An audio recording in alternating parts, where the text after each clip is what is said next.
Ya, halo teman-teman semua. Ini gue juga bikin video ala-ala aja ya. Berhubung banyak yang nanyain juga kapan Mas Firzi bikin video, kapan ngobrolin bola channel YouTube sendiri. Channel YouTube sih udah punya lama, cuman ya biasa lah, nggak pernah diurus dan lain-lain. Cuman ya buat gue sih nyoba sesuatu baru. Jadi kalau teman-teman pada bilang, yuk cobain Bang Firzi, ya udah gue pingin juga nyoba-nyoba aja ya bikin video. Nah, sekarang mumpung nih lagi momentumnya lagi menarik juga nih. Sekarang tadi malam kan ada tuh pertandingan Man United Liverpool dan ya seperti biasa kalau Man United yang menang setelah sekian lama, akhirnya banyak juga fans Man United yang keluar gua. Banyak juga teman gue yang keluar gua dan emang siapa sih yang bisa nyalahin orang udah lama juga mereka nggak menang lawan Liverpool dan juga musim lalu mereka kalah agregat 0-9 ya. Jadi kan ya wajar sih. Ya udahlah. Gua sendiri sih sebenarnya gua akuin gua salah prediksi gua Liverpool yang menang. Tapi memang ada beberapa aspek yang nanti kita akan bahas yang buat akhirnya ya prediksi itu meleset lah. Ya sebenarnya kita di sini membuat formatnya ya ngobrol-ngobrol gini aja ya. Kalau ada yang pingin ngasih komen, monggo di bawah, masukan dan lain-lain monggo banget. Nah ini gue bikin formatnya adalah 5 hal menarik dari pertandingan Manchester United versus Liverpool kemarin. Ini seperti yang dulu 5 hal yang biasa sering gue bikin dari zamannya tablet bola dulu. Oke, kita pertama ya. Pertama 5 hal menarik adalah seleksi tim. Liverpool emang datang ke laga ini pincang banget. Klopp nggak punya pilihan sehingga harus menurunkan James Milner menemani Jordan Henderson dan juga Harvey Elliott di lini tengah. Masalahnya peran yang dilakukan oleh para pemain itu di lini tengah. Karena kita lihat Milner kemarin bermain hampir seperti gelandang box to box. Dia ada di lini pertahanan, kita lihat dia ngeblok beberapa momen penting. Tendangan Sancho juga dia yang berusaha ngeblok, tapi kemudian kita lihat dia juga maju sekali ke depan untuk membantu serangan. Di usianya yang ke-36 tahun tentu hal ini menurut saya sebuah kesalahan, karena kenapa nggak bisa dia sit in aja di tengah, nutupin passing lane. Itu yang membuat secara overall Eriksen, McTominay, dan Bruno menguasai lapangan tengah. Karena Henderson juga personally dia tereksploitasi ya. Justru bad touch dia yang berujung ke gol kedua Man United kok. Nah, sementara dalam pemilihan timnya Erik ten Hag, dia mendrop pemain-pemain utama terutama CR7, Maguire, dan Luke Shaw. It's a very good decision menurut saya dan it was coming a mile away lah. Fans United, nggak usah fans United, fans netral kayak saya juga ngerti kok kalau titik lemahnya Man United di mana. Tapi keberanian Ten Hag untuk mendrop pemain-pemain itu yang terbukti menjadi penting. Martinez, Varane solid banget di belakang, tapi bagi saya Tyrell Malacia yang benar-benar stole the show di kiri belakang, di kiri pertahanan. Dia agresif banget mendukung serangan dan dia bisa keep Mohamed Salah at bay gitu. Jadi dia bagus banget kerjasamanya dengan Lisandro juga di poros kiri pertahanan. Kedua, Liverpool melakukan kesalahan-kesalahan yang sama seperti laga sebelumnya. Ini udah kelihatan juga dari beberapa musim terakhir sih, bahwa half space kanannya Liverpool itu menjadi masalah. Dan sekarang benar-benar tereksploitasi nih. Karena nggak ada tadi gelandang yang bisa menutup passing lane di tengah, sehingga gol Rashford kemarin itu identik dengan golnya Zaha. Pasti kalian udah pada tahu, udah pada lihat.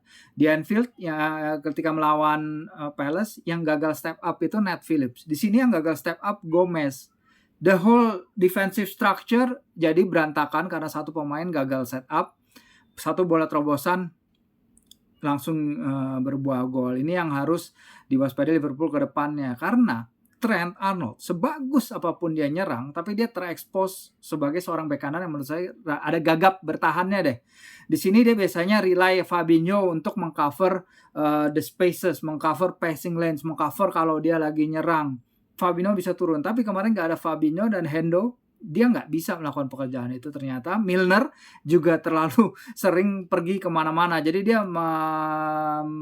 membiarkan, jadi dia mengandalkan para bek tengahnya dia untuk mengcover sisi kanan pertahanan yang ternyata bisa dieksploitasi banget oleh kecepatannya Elanga ya dalam start pertamanya musim ini. dia bisa mengeksploitasi ruang itu dengan sangat sukses. Elanga dapat chance pada 10 menit pertama, kena mistar, dia bisa mancing Trent untuk bikin kartu kuning yang berujung ke free kick-nya Eriksen.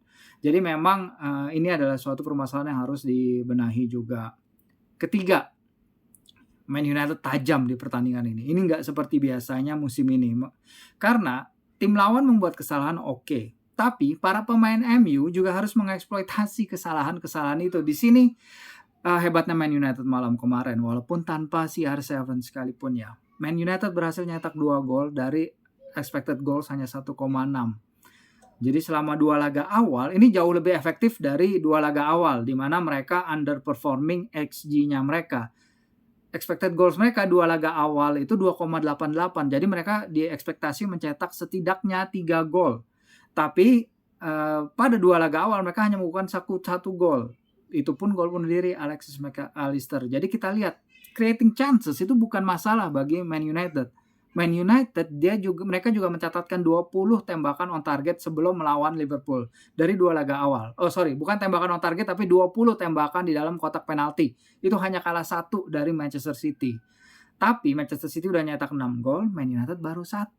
Baru di laga ini melawan Liverpool mereka nunjukin para penyerang mereka tajam. 2 gol dari 4 shot on target itu rasio yang harus sangat bagus dan harus dipertahankan apabila mereka ingin menciptakan peluang mereka masing-masing ke depannya ya. Keempat, ini adalah laga breakout-nya Lisandro Martinez. Setelah 2 laga yang sangat-sangat sulit melawan Brentford dan Brighton, Lisandro Martinez datang akhirnya.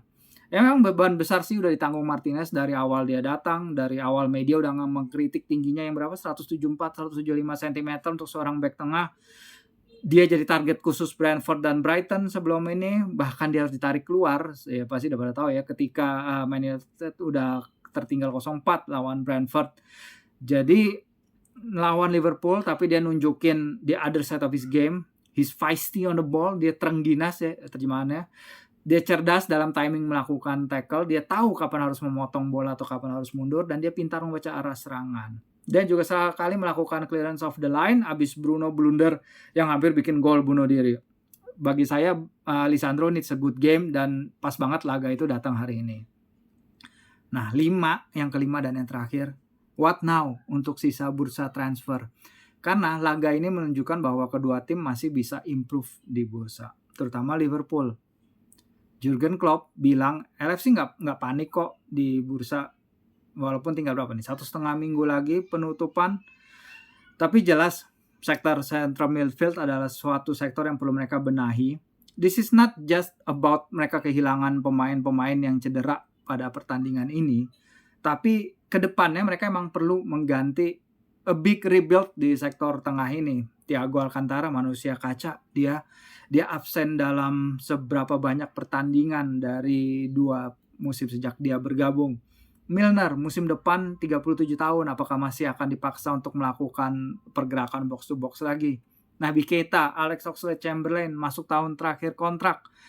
Sementara kita tahu Liverpool tadinya mengejar pemain lini tengah juga yaitu Jude Bellingham, tapi hierarki Liverpool menilai bahwa pembelian Bellingham bisa ditunda selama 1 musim kok. Jadi musim panas depan baru mereka akan datengin. Nah, kalau mereka akan melakukan rebuild, ya seharusnya bisa dilakukan mulai dari sekarang. Either mereka targetin sekarang untuk Januari karena pemain-pemain yang akan cedera akan datang, tapi Januari mereka harus udah melakukan pergerakan cepat seperti ketika mereka membeli Fabio Carvalho kemarin, Harvey Elliott transfernya juga terselesaikan cepat walaupun memang mereka baru datang musim ke depannya ya. Usia juga menjadi masalah bagi lineup Liverpool karena pada laga versus Fulham pada laga pertama musim mereka menurunkan 6 pemain di atas umur 30. Terakhir kali itu terjadi adalah partai kontra Southampton pada Februari 94. Pas lawan Man United kemarin, average age mereka itu 28,5 tahun, sementara Man United 25,8 tahun. Beda banget. Jadi Liverpool juga nurunin 5 pemain di atas umur 30 tahun pada laga melawan Man United. Secara structure, secara keseluruhan, setelah rebuild-nya Klopp dengan datangin Diaz, Nunez di lini depan, termasuk Jota juga, sekarang dia pasti akan beralih ke lini tengah.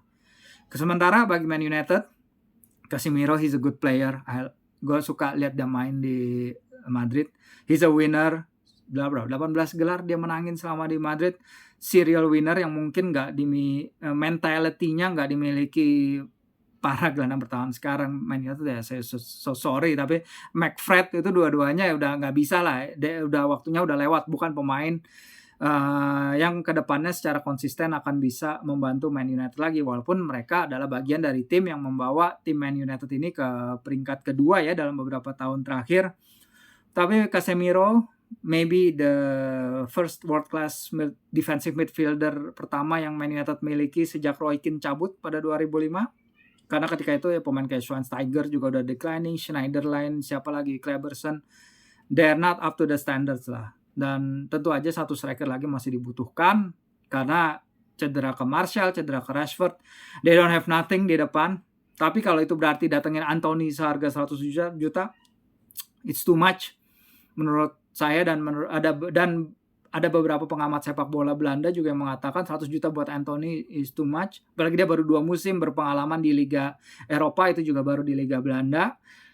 Ya, but needs, must, dalam artian bahwa Ten Hag pasti tahu apa yang dia butuhkan, walaupun hal itu berarti apakah dia harus membayar more untuk mendapatkan pemain grade seperti Anthony yang belum terbukti sebenarnya di Liga 3 besar di Eropa gitu. Tapi kalau 100 juta Ten Hag rasa itu cukup, ya I don't know, mungkin bisa layak diteruskan ke manajemen. Tapi bagi saya Ajax pasti akan senang dengan fee itu. Dan apalagi mereka harus membayar premi lebih untuk mendapatkan pemain karena mereka nggak punya sepak bola yang Liga Champions yang bisa ditawarkan. Oke, jadi itu 5 hal menarik yang saya lihat dari pertandingan Man United Liverpool kemarin, yaitu seleksi tim yang bermasalah, yang mungkin bagi Klopp karena dia juga terpaksa. Kedua, Liverpool dengan masalah-masalah yang mereka udah punya dari beberapa pertandingan terakhir yang belum bisa dibenahi. 3, ketajaman Man United yang hilang dari 2 laga pertama. 4, laga breakout Lisandro Martinez. Dan kelima, apa yang harus dilakukan di bursa transfer. Oke, itu tipis-tipis aja dari gua hari ini. Ini baru episode coba-coba.